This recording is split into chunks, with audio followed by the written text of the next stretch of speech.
Hi guys, let us do an interesting problem in this video. See here, they said that there is a fraction, and to that fraction if you add 2 to both numerator and denominator, you will get 9 by 11. Whereas if you add 3 to both numerator and denominator, you will get 5 by 6. And they are asking us to find the fraction.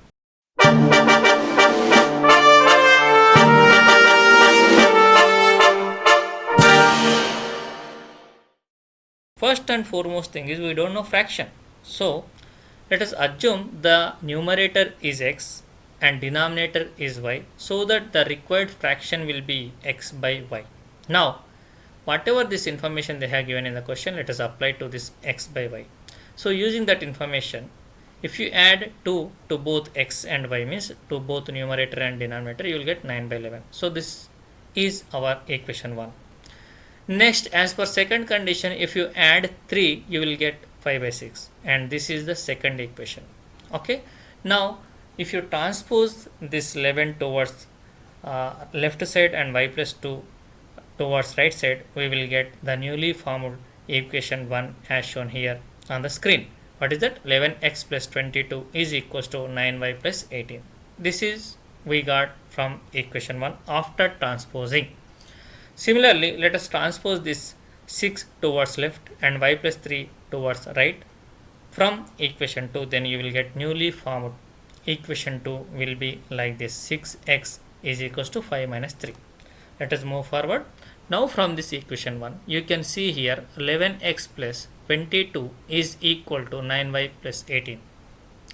I want 11x, I don't want 22. So I will take this 22 towards right side. Okay, so what I will get, 11x is equals to 9y plus 18 minus 22.